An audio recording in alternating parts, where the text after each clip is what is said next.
Okay, my name is Quandalis Walker, and I'm here to talk about my sons, Ronald Walker III and Emmanuel Walker.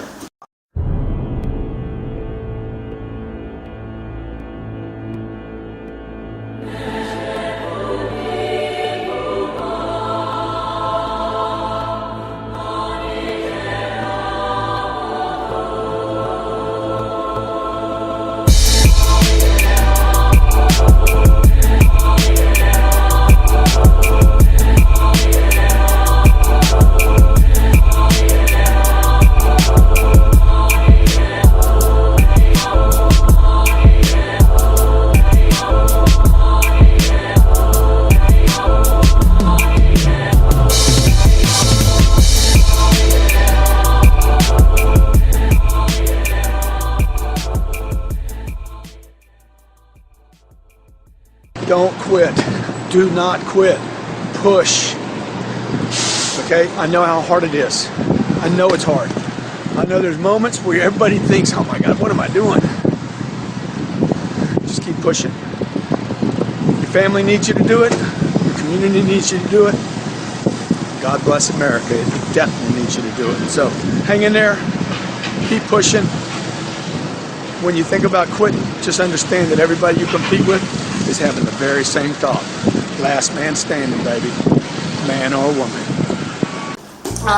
Both children were diagnosed with autism at age 2. They're 14 months apart.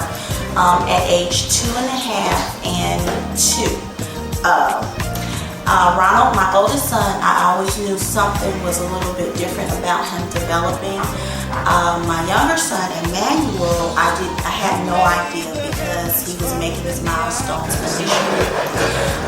At about 13 months, my younger son, Emmanuel Walker, he just got sick, and all of a sudden he stopped walking, he stopped talking, and I had no idea what had happened to him. And after taking him to several doctors and everything, he was finally diagnosed with severe autism. My older son was diagnosed with moderate autism. He still had a little bit of language, but everything was very hard. And the reason why I am talking about this very openly is because the children have made some very good milestones. As a matter of fact, they've been running with the Phoenix Gliders this year. Well, my younger son, my older son, played baseball. That's what he chose to do. So this year. However, the doctors had told me that my younger son, who, like I said prior to, was diagnosed with severe autism. We had to do physical therapy. We had to we do occupational. We did speech therapy, and they basically told me that he must be institutionally deemed. Okay. With that being said, it was very devastating to my husband and myself. It was almost like we had a death, because the expectations of your children have always been higher. And, you know, it has always been almost devastating to hear this news over and over and over again. So I want to be an encouragement to other parents, because this year, my children, they both made some very good accomplishments. My younger son went all the way to qualify for the Junior Olympics. My goal initially for him was to just participate, to be able to participate and be social. That's one of the things with children with autism they need, is socialization. And he came well beyond my expectations. He succeeded, and even the very first meet in Berkeley, I just remember asking him, hey, and his name is Emmanuel, and we call him Man Man. Madman, do you know where the 200 is? And he said, yes, Mom, like it was nothing. And he went out there and he performed. And I said, Lord, look at him go around the circle. I never knew anything about track, so this is what I'm thinking. And I just remember tears streaming down my face that very first track meet. And other parents didn't know why this woman is crying, because he accomplished going around in the circle. Okay, he accomplished a 200. I think that was his first run, if I'm not mistaken. It was the 200 and then 100 he did. But I just remember him accomplishing that, and I was like, oh my God, he can do it. But he exceeded my expectation all the way around. We just finished the West Coast qualifications for AAU in Reno, Nevada, and he came in, he qualified the very first day for the 200, and he qualified for that's him right there, the 800. The 200, which was the semifinals, it was hundreds of kids there, and the semifinals, and then they was like, oh, he qualified to run in the finals. I was like, oh my God, man, you know. And out of the children in Nevada, the second day on Sunday, he ran the 200 again, and he came in 5th out of so many children. And that is such an accomplishment to someone who was told that your child will never talk and never walk again. And when I say that, working with him, I wanted to do the video because working with children with autism, people feel like they have to treat them different. It's not so much that you have to treat them different, it's just a different style of learning. They learn, and it's just a different way of learning. Whereas it might take one child a month to learn something, it might take a child with autism 6 months to learn it. But once they got it, they got it. And they achieve the same accomplishments that children of typical developing children would be.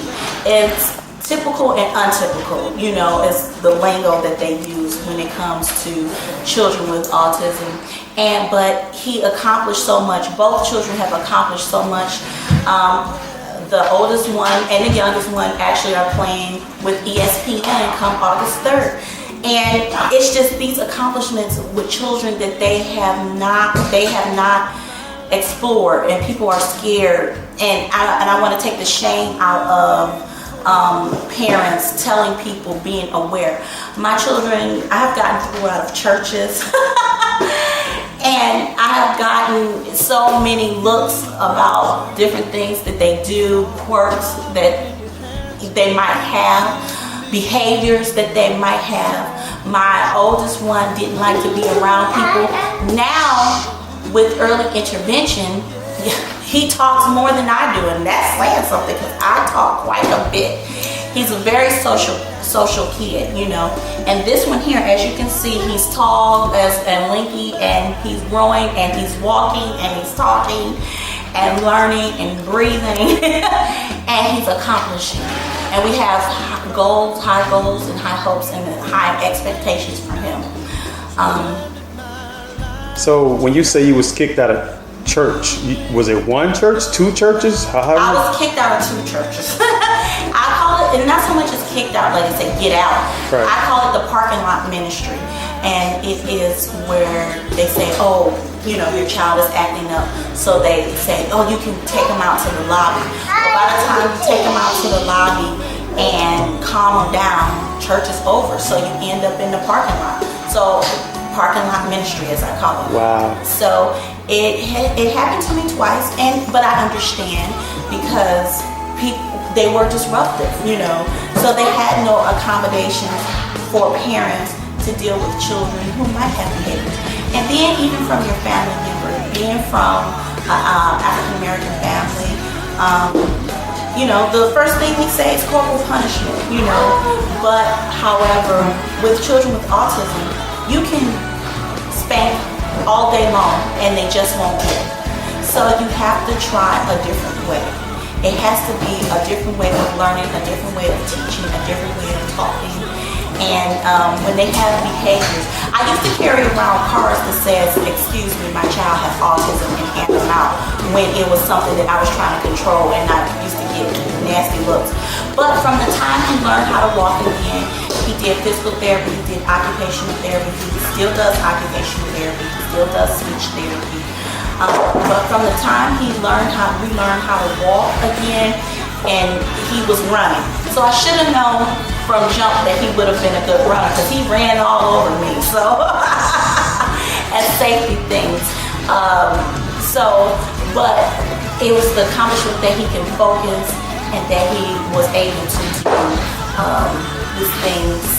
Hopefully one day we will be able to take him to the Junior Olympics, maybe next year. He did qualify this year, but we're going to the state championships in San Diego, and we'll see how he does down there. And pray for us and wish us luck. All right. So in the West Coast Junior Olympics that you made, you said you were really excited about it. Mm-hmm. So, did your husband go, or?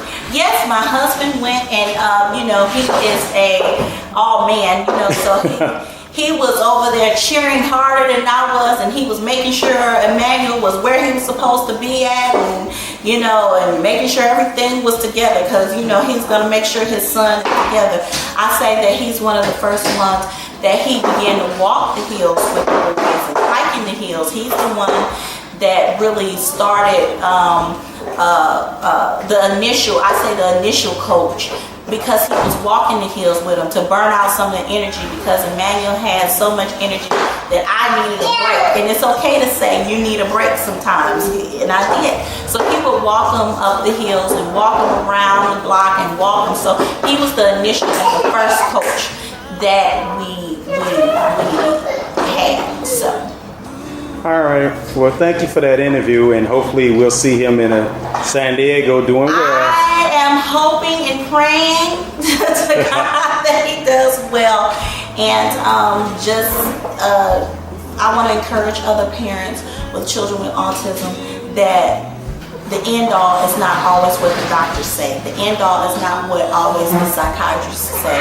The end all is not what people say. It's what you do, it's what you put into it. You know your child, you know what they need. Some need different diets that will help.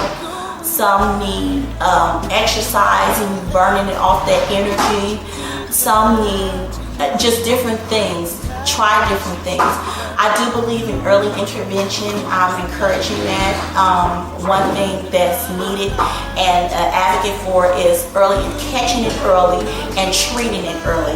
It's something else to say, oh yes, your child has autism, but it's something to be able to have access to the services that is needed, which is one thing that we're dealing with now with early intervention. Once you have the diagnosis, what can you do about it? Sometimes your insurance covers it, sometimes it doesn't, or sometimes they'll cover it, but your co-pays are so high that you can't afford to continue with services if they're recommended to have services 2 and 3 times a week, and you're paying a $20, $30 co-pay per visit that they come out and they see the child, and they need 3 visits a week times a year.